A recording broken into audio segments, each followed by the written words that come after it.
revert to choices. Yes. So we are, Nadia should join, and then when Nadia is here, we are going to be able to start. And Lynn, as I was commenting, Fabrizio will join us a quarter of an hour later. So we will start without him, but we'll be able to join us after. And for Lynn, also, I was asking, do you have some question before we start? No, I'm all set. Thank you. Okay. The additional information this morning was helpful. Yes.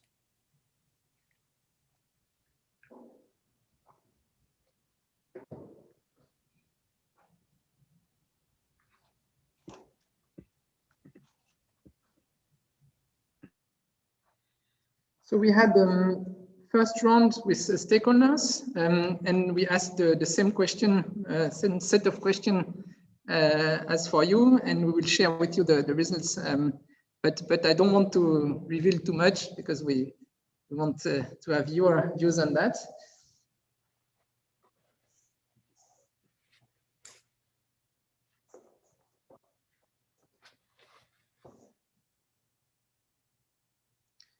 And here is Nadia joining. Hello, Nadia. Hello. So welcome, Nadia. Hi. Nice to have you. Then I would say we can start that event and that discussion.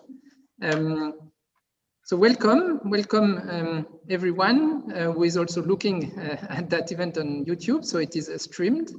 And we are here as a panel. I am really grateful to have you with us for that moment. It's a moment which is the end of a process and the beginning of another one. And in normal time, I had imagined something like that, taking that report and giving it to you in the hands, having you to be able to receive it and comment it by having it in your hands.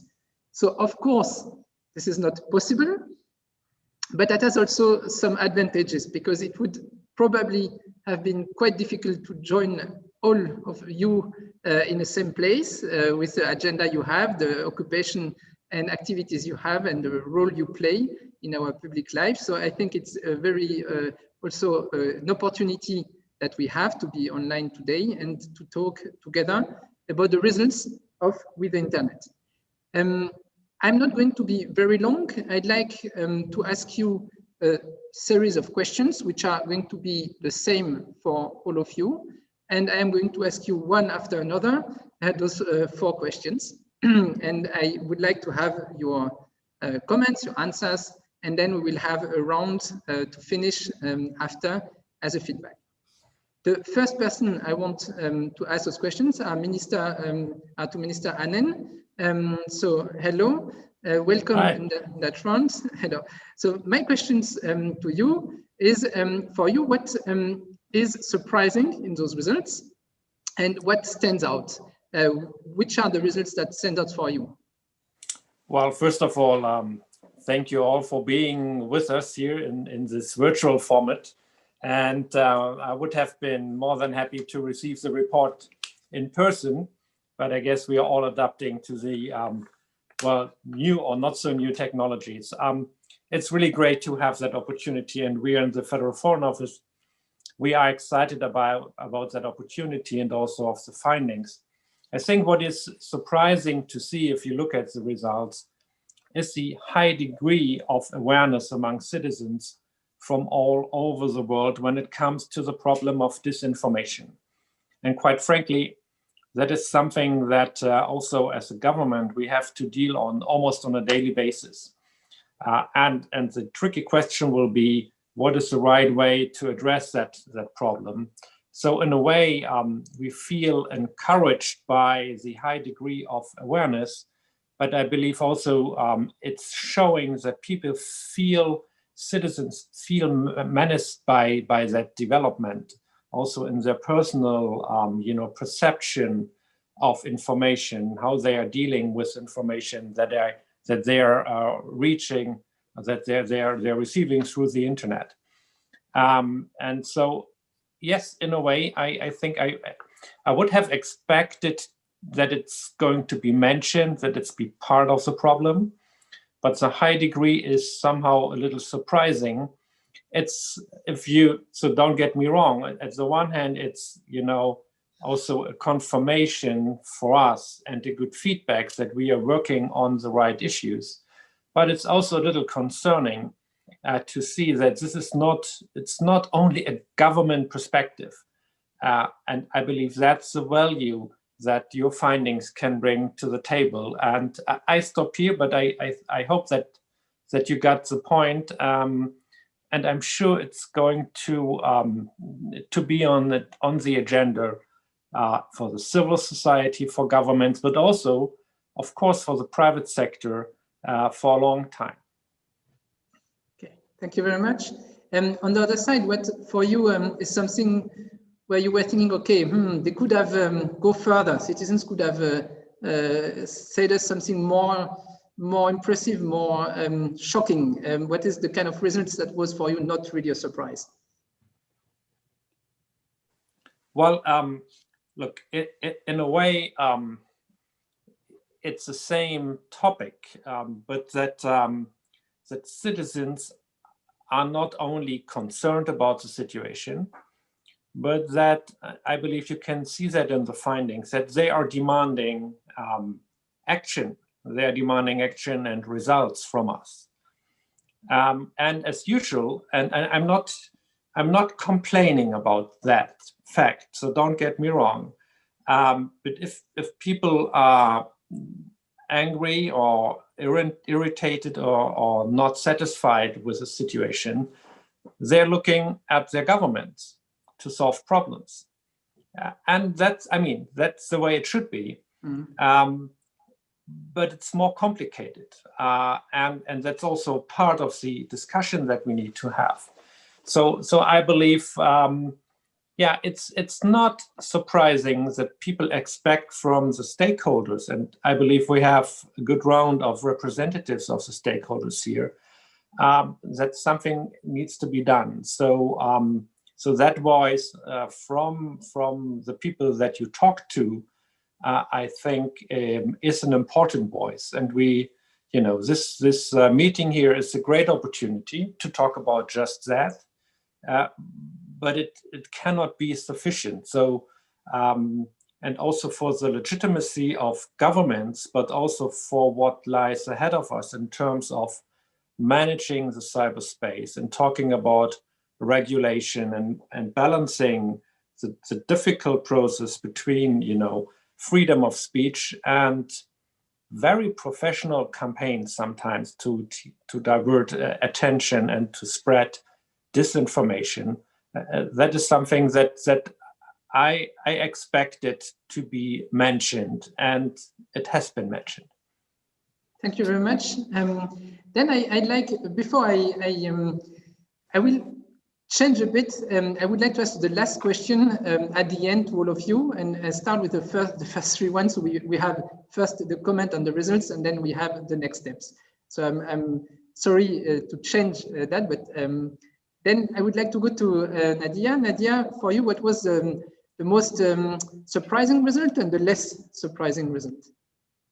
Thank you, Antoine. It's a pleasure to be here, and hi to everybody. To start with, I must add with this caveat that I come from Yemen, and Yemen is a war zone. So it was an amazing opportunity for the people of Yemen to engage in such an international, futuristic discussion. They felt really like part of a community, and it's not just about misery and tragedy and all of that. So I really have to say this. Thank you for the opportunity. Now, what surprised me is the eagerness and the optimism. I mean, I thought even after we showed across the globe, we show the videos and we tell them more about the risks, still there is an opportunity. They see it more as an opportunity rather than a threat, even with the information. So that was a bit restored my faith. And if I can answer the other question, what did not surprise me, I'm jumping to the second question, which is, it did not surprise me that most of the use is for social media. and it was like WhatsApp or communication and all of that. The productivity of our use of the internet is still so, it's a resource that is hugely untapped. COVID has helped us, had pushed us, some nations before they are ready, and some nations were relatively online, so it helped them sort of get to the next level of being productive online. But this brings a lot of risks with it, such as security and all that. And I feel like we were pushed to swim in the ocean before we were given the chance to swim in swimming pools, if you like. So that wasn't really, that didn't surprise me, the use of the internet. Thank you very much, Nadia. I would have asked Fabrizio now to react, but he seems to have some problem connecting. So I'd like to go over to Aileen. Aileen. Thank you very much, Antoine. Hello, everyone. It's a pleasure to be here, and I'm very grateful for the invitation.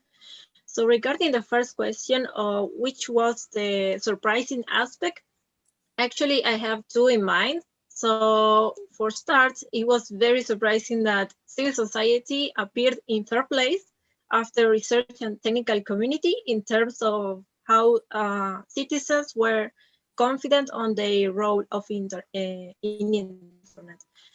So that made me wonder, are we reaching as civil society enough citizens to help them participate in internet governance? This is something that we should work more to grow their confidence in us.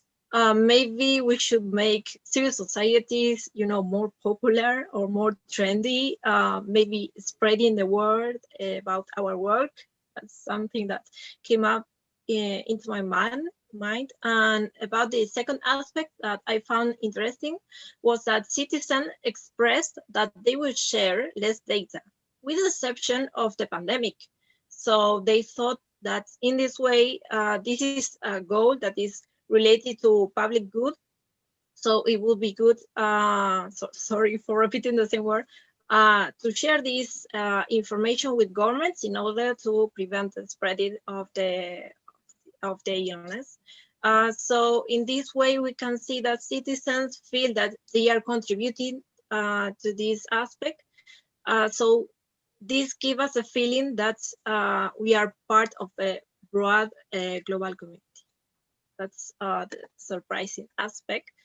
And if I want to go to what hasn't been surprising, is that on one hand, we have the age range, that we have a lot of participation from people who were among 25 to 35 years old, but it was less participation from people which are less than 25 years old. So this is a bit challenging, because we are thinking of including more young people in citizens' dialogue process, but how we can bring these people that they are not participating yet into the conversation. So for example, I was thinking something that we can work on is to make a public race awareness campaign, to provide free courses on deliberation processes and also on internet governance, so we can have more participation for the upcoming editions. And the second aspect, which wasn't very surprising, was that most of the participants were students or pupils, white-collar job employees, or self-employment people. So this means that we are targeting most of the people who have basic understanding of the topics. We are not getting enough yet to people who don't know about the topics, or those who live in rural areas, which also leads to the problem of digital divide and how we can resolve this problem for the future. Thank you very much, Aileen, and for all those comments.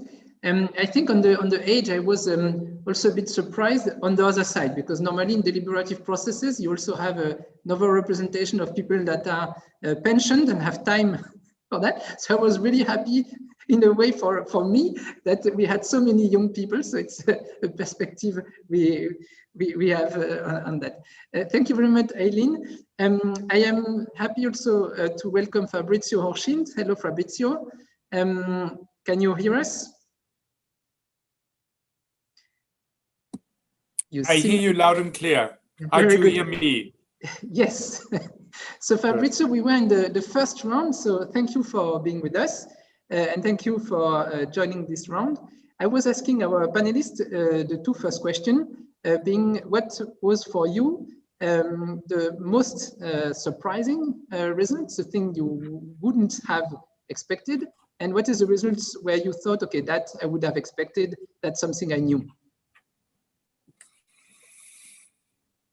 I think what was a little surprising for me was the conjunction of two findings. One was that the vast majority believe that access to the internet should be a basic human right. I think 73%. But that strong affirmation in the need for universal access as a fundamental human right went hand in hand with a certain degree of skepticism about the internet, both as an opportunity, but also as containing a threat. I mean, at least half the people saw the internet as a mixed blessing.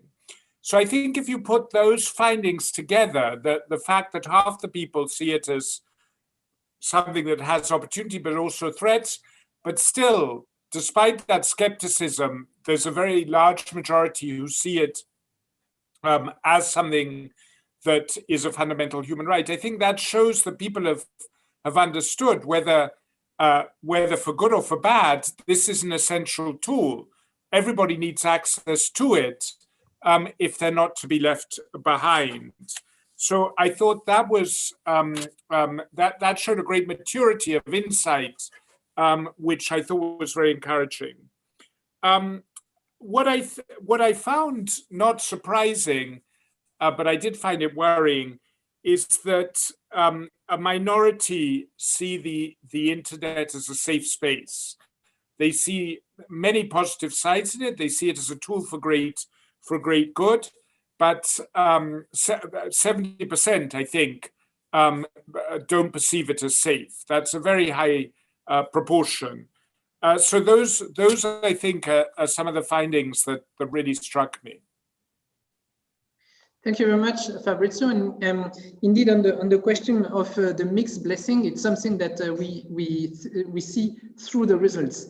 That when we talk about artificial intelligence, it's the same kind of divide where people very much see both all the good that it could bring and all the bad that it could do. So there is a kind of maturity in a way, what you said, that they don't have a naive or complete catastrophic view of the topics, but they see the potential, and then they see how it is difficult in a way to navigate that space. So thank you very much, Fabrizio. I'd now like to go to Vint. Vint, what would be for you the most surprising and the less surprising result? Well, first of all, I was surprised that anybody cared at all. I mean, the fact that you would go and talk to ordinary citizens about this, a lot of citizens just sort of assume that there are problems and issues, it's somebody else's problem. And the fact that they responded at all was kind of surprising. But it implied that this was an important topic for them. And so that tells you something about the sense of either utility or, as has been pointed out, possibly the sense of threat. And again, this gets to some of the other earlier remarks about misinformation and disinformation, in the sense that this is a remarkable tool, but that it has hazards associated with it. It's, you know, sort of like power tools. If you don't know how to use them, they're potentially dangerous. So, I was surprised that the citizens engaged at all, and actually, frankly, very happy about that. The thing that didn't surprise me is that there was also a real sense of exclusion and inclusion, a concern about inclusion. And in fact, that also worried me a little bit about the actual process of doing of getting these questions answered by citizens, because I was worried that there might be a bias in two ways. One is that we didn't ask citizens that didn't have access necessarily, because the system was the questions were being conducted through the net. And so there is a potential bias problem there. But the other one is that the net may be viewed through the lens of social media. I think this came up earlier as well. And my worry here is that social media have a very peculiar distorting character to them. And so if that's the way people view the internet, they're missing a huge amount of potential utility that you get, which are exclusive of social media. And so all that tells you, I think, is that the social media apps have done a very good job of attracting attention, and some of the other utility perhaps less so. So I worry about a kind of distorted view of what the internet can do. In spite of that, as Fabrizio points out, people seem to sense that it is potentially a very important tool, and therefore something that we should work to make more useful. And of course, that then leads to the challenge to governments about fixing the problems in the net. What I hope is that people recognize that users have a responsibility, as well as the providers of service and governments, to make the network a safer place to be. You can do something about it yourself, in addition to demanding that other people fix the problem. So I'll stop there. I'm sure we have some other good comments from others. Thank you very much, Vint. On the bias, I find it a very interesting comment, because if we look at the participants, indeed, a majority of them are using social media. So that's one, of course, of the use they have. Maybe another comment on the online-offline. We had, from the 70 dialogues, we had something like 35-40 online, and the rest was face-to-face or with a mix of methods. So we had part of it, and it is due, of course, to this peculiar year that we have been living through. And indeed, we normally do not engage online, but of course, we also have been pushed to do that. And that's also part of the results and the specifics of that year. At the same time, we know that we have been able to engage people that we wouldn't have engaged otherwise. If we take the example of Malaysia, they have been able to engage people that were living in very far away places of the land country, and they would have had people normally around the main islands, but with that system of having online dialogue, they were able to engage actually more people. So that's also the balance always we have to do and to learn. I think for us as Mission Publique is to learn how to do those deliberations online. Thank you, Vint. Lynn, you are last for that first round. So please, what is your view? I think when I looked at the results, if I start with the data, over 50% of the respondents actually said they don't know who collects their data or how it's used. Over 50% said they do not trust governments or the private sector to actually manage it appropriately. And at the same time, over 50% of them think they have control over their information online. And so I think I also see a lot of conflation between data, disinformation, and artificial intelligence. And, Vint brought up the point about the social media and the platforms.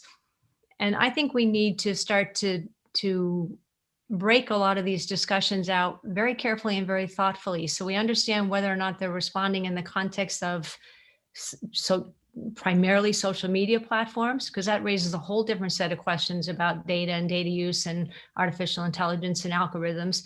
And of course, some of them use that to, whether it's intentional or not, feed certain train of thoughts, which to some is disinformation, to some is probably just echoing what their beliefs are, but it's not a healthy data ecosystem.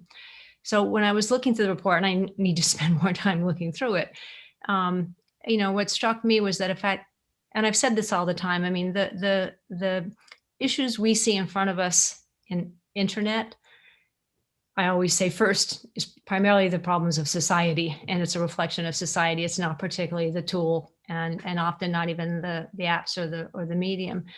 But second, there's still long-standing issues because they are complex, because they differ depending on your own set of beliefs, whether it's national or political or religious, and we need to take time to pull all these apart. These discussions are really nuanced.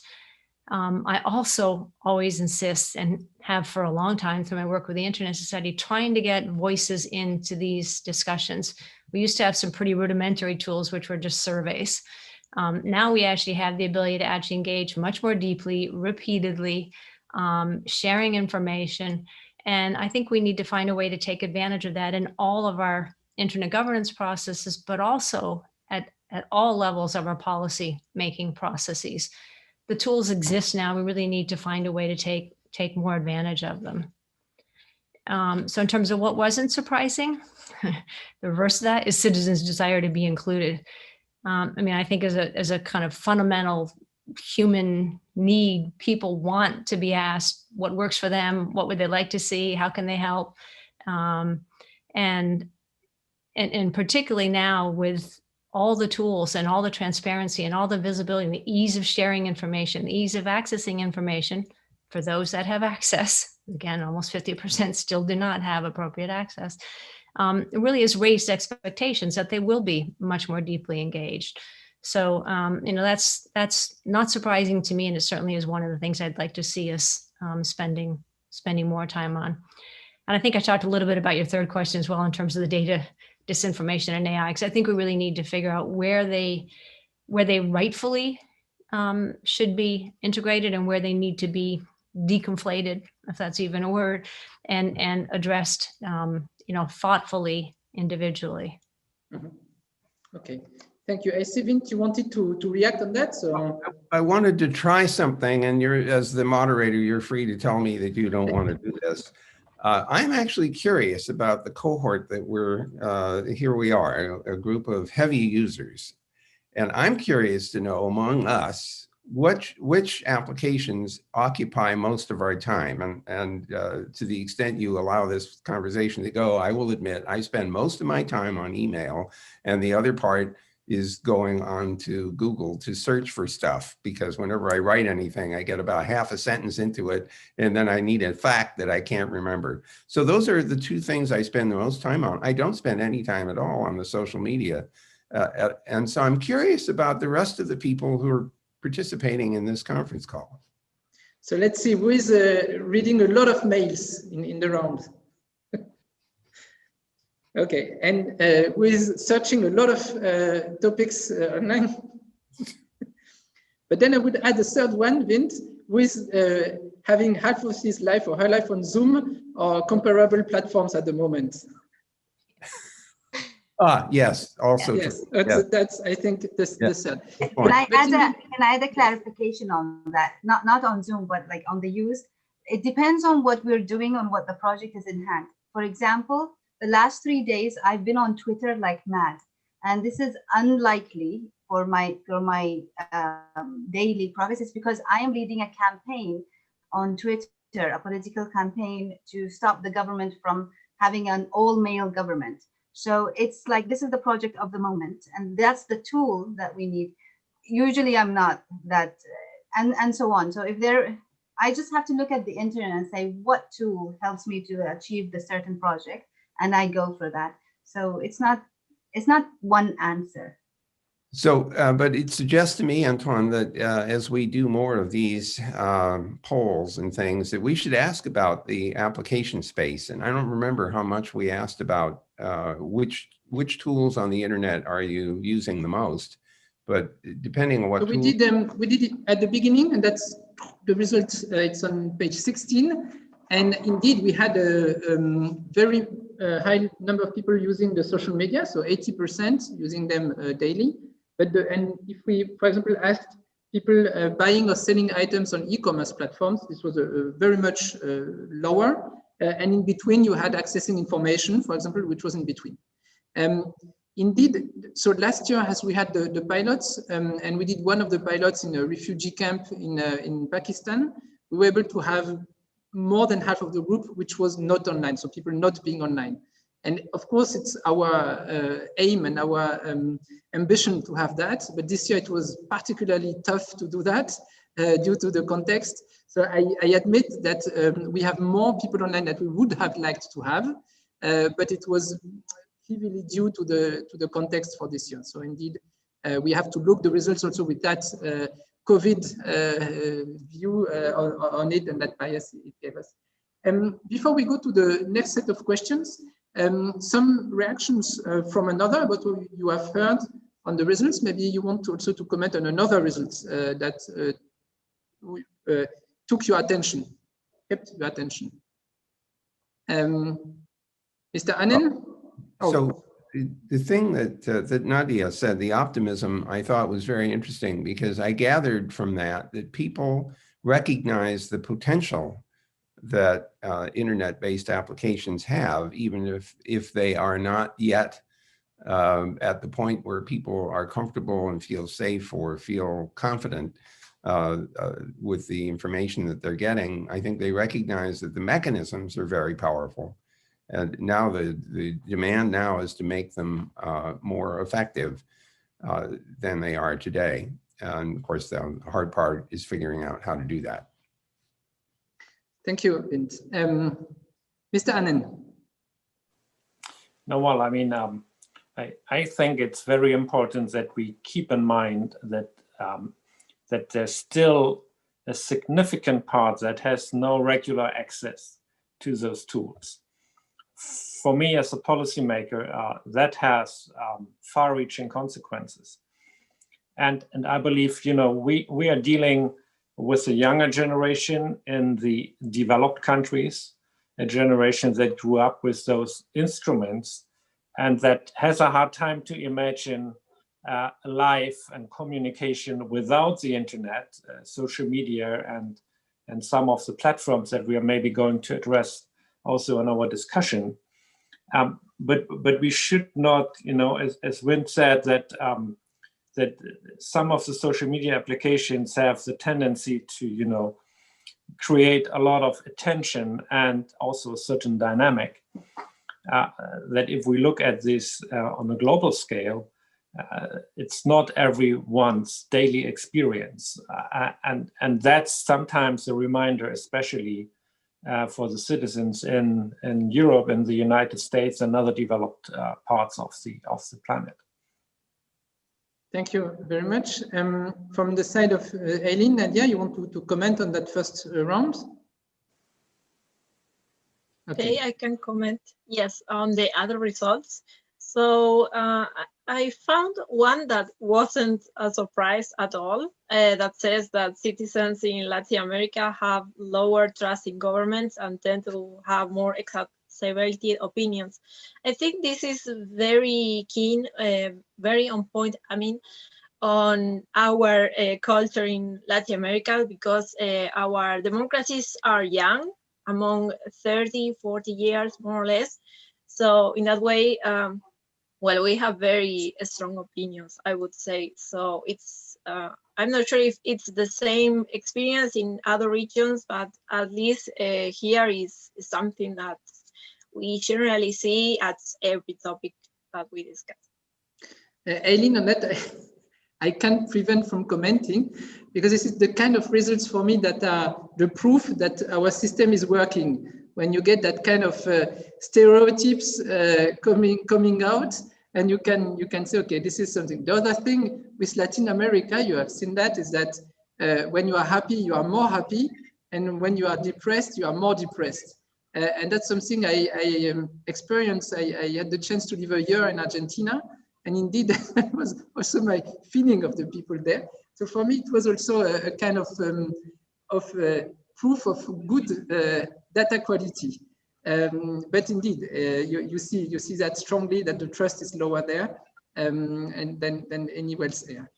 Fabrizio, other comments on the results? Surprising, not surprising? You said worrying, maybe, but there is something for the other panelists, something that worried you in the results you have seen, but before Fabrizio.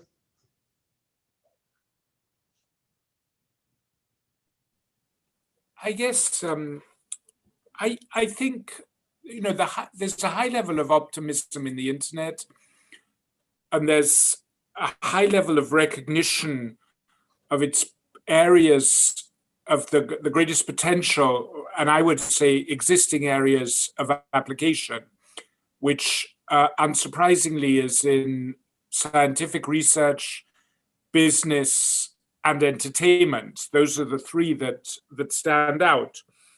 But you know, that goes hand in hand, and Lynn already spoke to this, with misgivings about how data is being used, and worry and concern, and a lot of a particular lack of trust in government and private sector in that regard. So I think, you know, that to me points towards the need for building trust, but also better and greater transparency and better regulation. So I think there's, you know, that sort of gap between promise and optimism on the one hand and concern on the other is something that needs to be bridged through those who are responsible for upholding the public good, to build trust through adequate safeguards in the public interest. So I thought that was very revealing and striking. And I mean, Fabrizio, yes, I think it is for me also one of the major surprise in that there is this, but you put it, there is a gap between, okay, we see the potential, and the message is quite optimistic in the way that citizens see the potential of it. But at the same time, they are worried of how it works now, and they see governance as a bridge between the two of them, and also a clear view of having that global governance. I think that's something very strong that comes out, and that's a very inclusive kind of governance. And for me, this was, on the other side, the reason that was the least surprising, because I would have expected people to wish that inclusive governance. And that was for me kind of, okay, that's where it goes, and people support that. So Lynn, I see you thinking very loudly almost. Oh, I hope not loudly. Well, I want to agree with something Eileen said earlier with respect to civil society and sort of civil society's representation through the report, because I also was a little surprised that it wasn't more present. And so what I'm trying to think through is whether or not it's kind of the definition of civil society and how much any individual relates to it, because it really is a term that's used in sort of political structures. It's also, of course, really hard. We all know how to identify our national government or federal government. It's really hard to identify who would be your civil society representative for, you know, for so many reasons. So maybe not being able to identify a body with leaders around civil society means people don't sort of reflect it. And I'm just wondering if maybe it's more appropriate to think of this in the terms of sort of individuals or citizens as opposed to civil society. Because we all think, at least people I deal with, that citizens actually should have more of a voice and more of a role in a lot of these discussions and should be engaged. And the struggle is always about finding how to increase that participation, and sometimes even just how to participate as an individual oneself. But so it was just a reflection on sort of civil society and how they were really sort of coming through in the report. Vint, I will give you the floor. Before that, a comment, maybe something that puzzled us also a bit about the actors, that technical community and academia came so high in all the question on confidence and the role, the leading role. And at the end, one of the interpretation that seems to me the most solid is that kind of wish for a science-based approach, an approach based also on the peculiarity of the technical aspect of internet. So something more than taking the lead, but having this core importance of a science-based, fact-based, and technically possible, what is technically possible based also decision-making process. I don't know if that's something also that. Yeah, can I add to the explanation of this? Because maybe yes, and then we go to Vint. Yes, I'm so sorry. It's just explaining why, because that was also an observation that we had. First of all, they went away like Ian was saying, from governments and authorities because of the mistrust, but also they think that academic bodies and scientific are neutral, because access to internet is actually a political issue. It's not in a lot of countries around the world. In the developed world, it's seen as a basic right, it's granted, but in so many other places, there's censorship and there is campaigns and there are a lot of political issues. So therefore, we'd rather have an independent, neutral scientific body to be in charge rather than a private sector or civil society. So I think, Nadia, it will be good to have a more refined view on the group of countries, maybe, and the kind of leading role of different actors in that. So I think that's something we should dive into deeper. Vint. So there was something that Lynn said that really resonated with me, and it dawned on me that the dialogue that you undertook was far better than having a bunch of self-selected people who claim to speak for civil society, because it's a small vocal group and it isn't clear what constituency they're really speaking for other than themselves. And so the mere act of doing what you did, I think, offers a broader perspective on what civil society actually thinks, as opposed to those who believe they are speaking for it. So that's a big benefit for all of us who care about the civil society view at the Internet Society and ICANN and elsewhere. The second point I wanted to make has to do with transparency. And this relates very much to people's understanding of what the system is doing. I mean, when they say, I'm worried about data and I'm worried about, what happens to the data, or I'm worried about misinformation, that's evidence of lack of transparency in some sense. It's the inability to understand what's going on. And so I would argue that if there's a message to be extracted from some of the dialogue, it is the value and importance of transparency for businesses, for government, and for the private sector.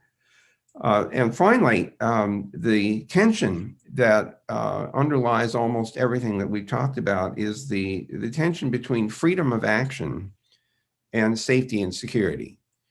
And I think what people are looking for is the maximum amount of freedom of action, freedom to obtain information and to share it and to do whatever they want to do in this online environment, while at the same time feeling like they are being protected from harm. And of course, where do you turn for that protection? You turn to governments typically, or you turn to the private sector and say, I'm using a private sector tool. You should use, it should be safe for me to use. And if it isn't, there's unhappiness. So those are three things that resonate for me anyhow in the course of today's discussion and the consequence of the report that was produced from the dialogue. Thank you, Vint. I'd like indeed to go to the next two questions. So for you, what is the kind of results you feel is useful and you want to use? So if you could, all of you six, tell me, okay, that's a result I want to take forward. That's something I want to work with. Asking also what could be your commitment. What do you want on that basis? So you have heard a message. What do you want to engage to do on that basis of that message? And I will start again with Mr. Annen and your view on those two questions. Well, good question. Look, maybe I can start with a comment that Vint just made, because I agree. It's very helpful to have this kind of, voice of so many citizens. I would frame it like that. Which we receive through these reporting and the findings. And maybe we should think about doing that more often. However, I doubt that this kind of questionnaire can substitute for organized civil society. It's always true that the question who speaks for civil society is not easy to answer. But if you look from the perspective of a policymaker, somehow, if we want to include civil society in the debate, and that's what we want to do, and that's one of the answers I can give you, into the discussion about regulation, into the question of governance, I I know that we can always make this kind of, enterprise, so that somehow we will need to work also with representative of civil society, but they need to be accountable. So I think the question of being transparent is important for the public sector. It is for the private sector, but it's also true for civil society. I started, if I remember it right, when we kicked off our discussion, to talk about a little bit about the findings on the issue of disinformation. And that's certainly one of the aspects that we are trying to work on, not only as a German government, but on the European level. So there are many examples where we have been, trying to counter disinformation, very, targeted information. For example, operations, especially in the Baltic countries. Some of what we saw coming out from various actors, most of them state or state-linked actors of the Russian Federation, but it's also true for others. So I believe it's very important to have fact-based information. And the core question, it is of course a question who provides the information, who is editing the information. But you can have the best edited information, fact-based, if you don't enjoy the trust of the people, and if you don't reach more than, I would say, the usual bubble that is active on Twitter, for example, that's not going to be enough from our point of view. I just, because I don't want to talk too much here, but one of the discussions we are having right now, where I believe the findings will have an important impact, is on some of the projects that we are trying to pursue on the European level. The European Commission has published the European Democracy Action Plan.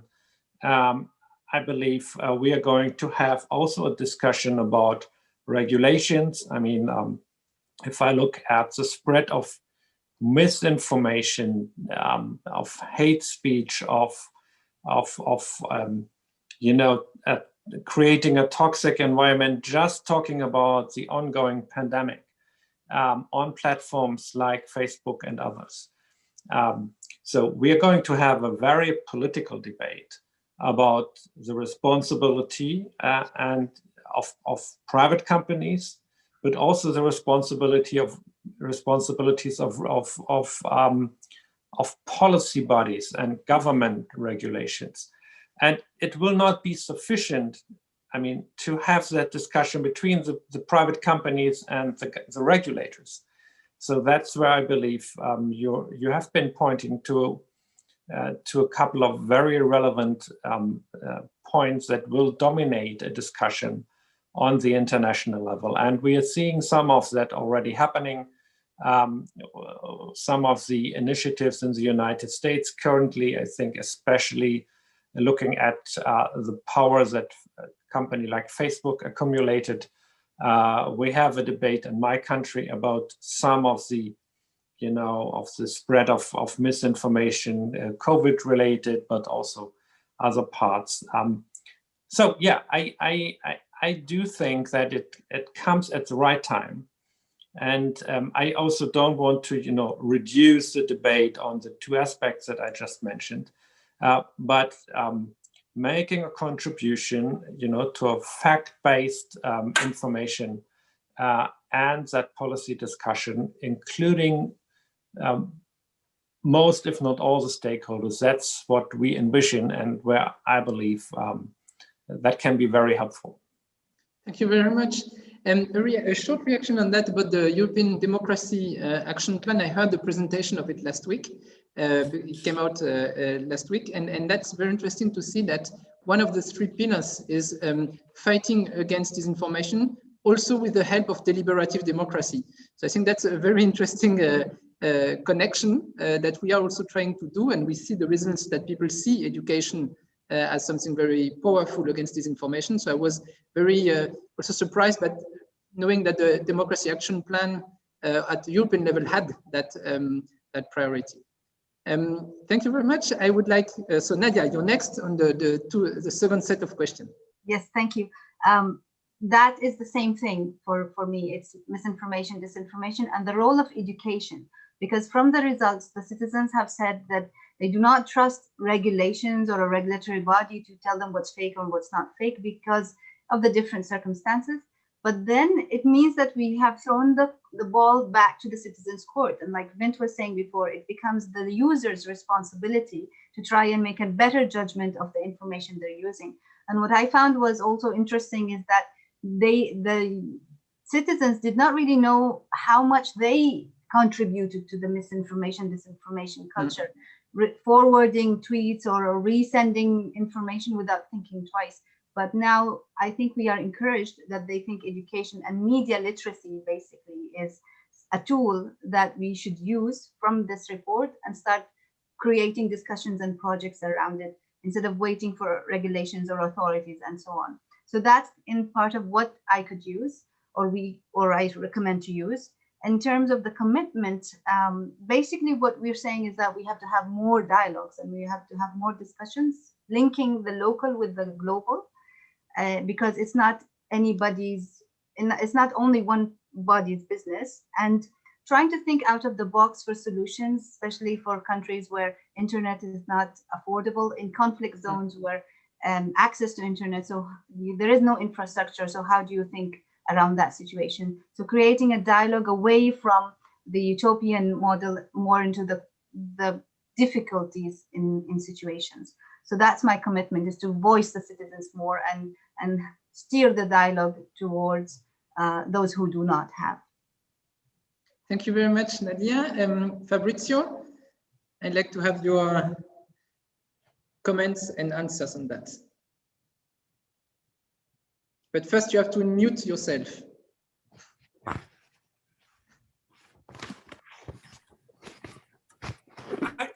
Well, first of all, I'd like to say what I should have said at the beginning. I think this is a great initiative and would like to congratulate you, Antoine, and Mission Publique for doing this. I think this is tremendously useful and gives is a good reality check as we move forward.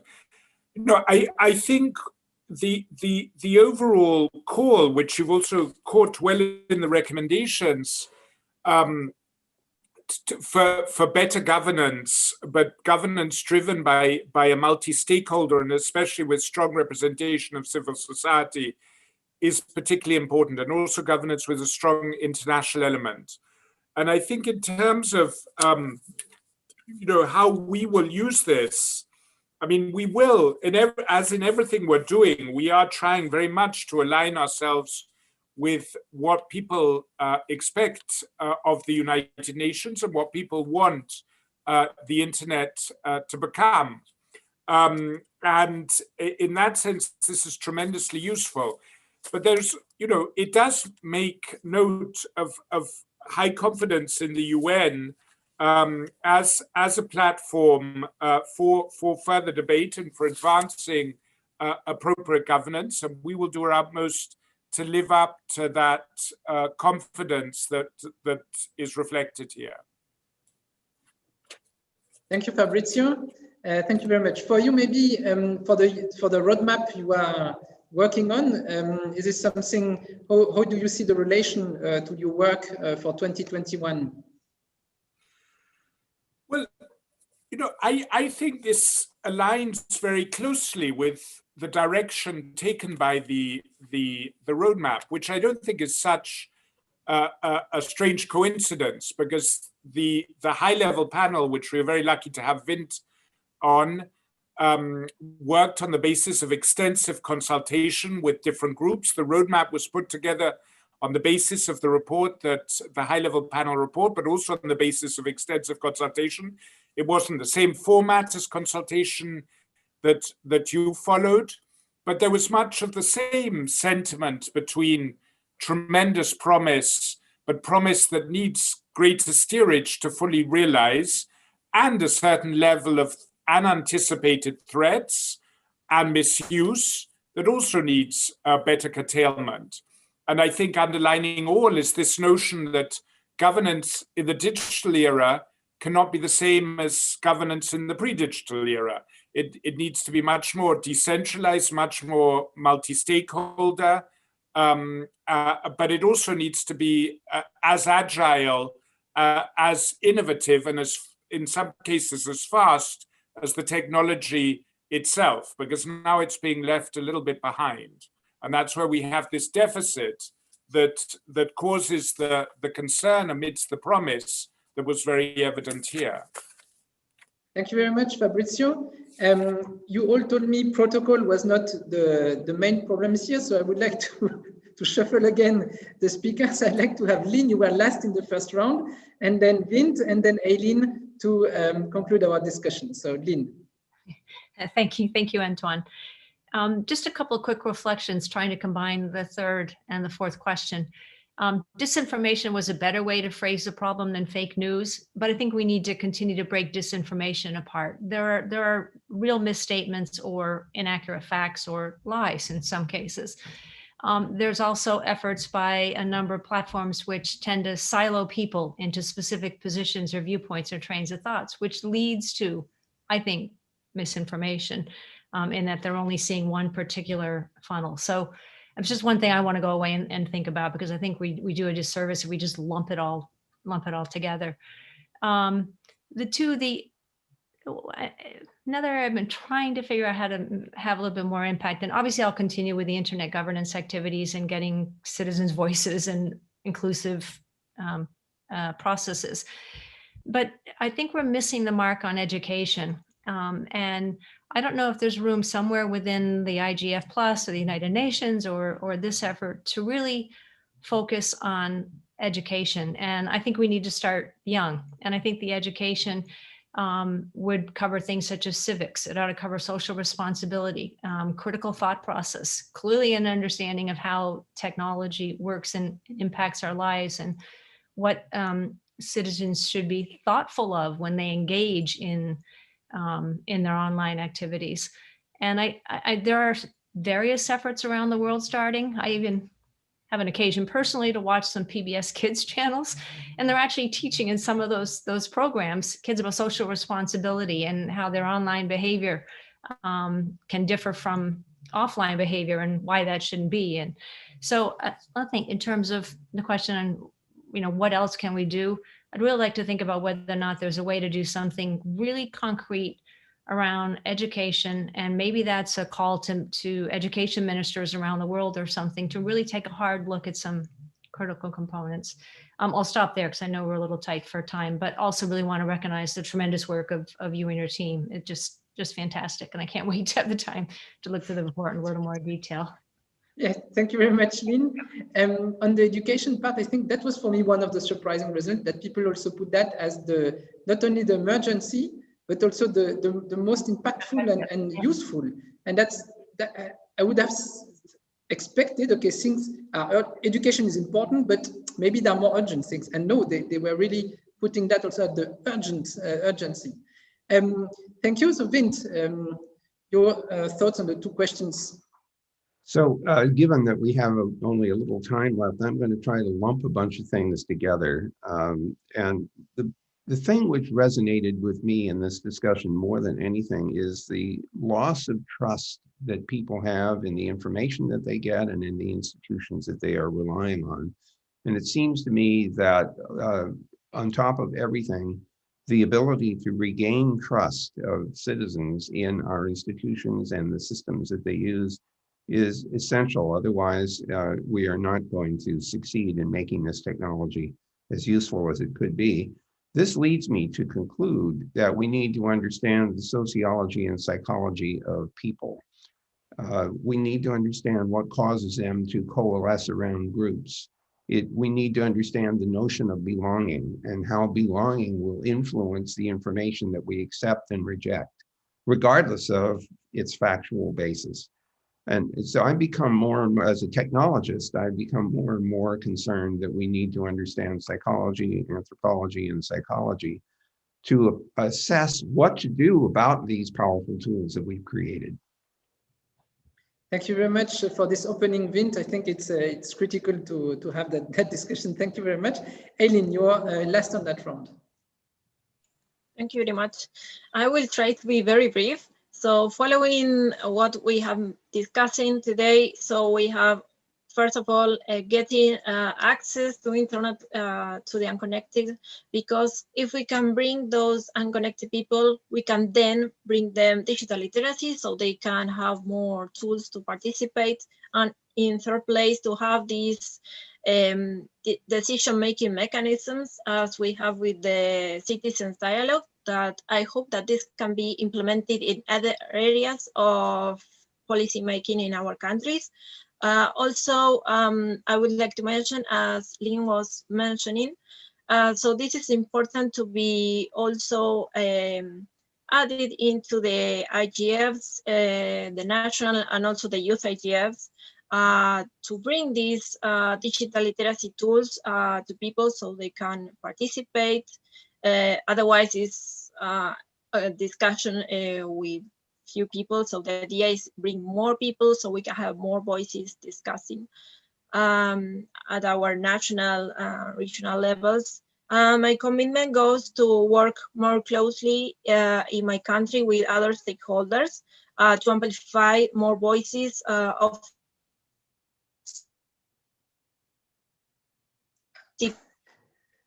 Aileen, we are losing you a bit.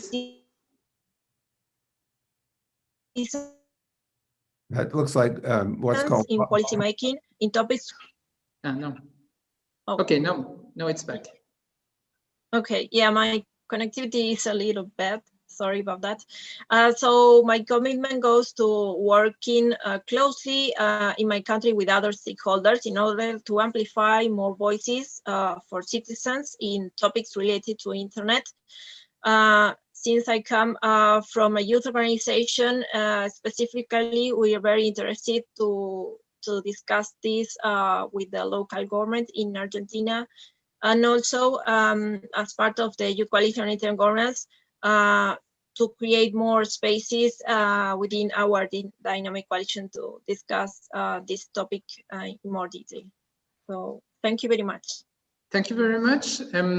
Thank you all for your ideas, thoughts. So my commitment is to take everything and transform it for next year into more dialogues and better dialogues, because this is also what we want to do. Thank you very much for your time, your commitment, your support. Thank you for everyone that has been with us live on YouTube and following that discussion. And for me, it's also not over. It's the beginning of something that we want to bring forward. So thank you, and I'm very grateful to have you with us, everyone. Thank you very much. Bye.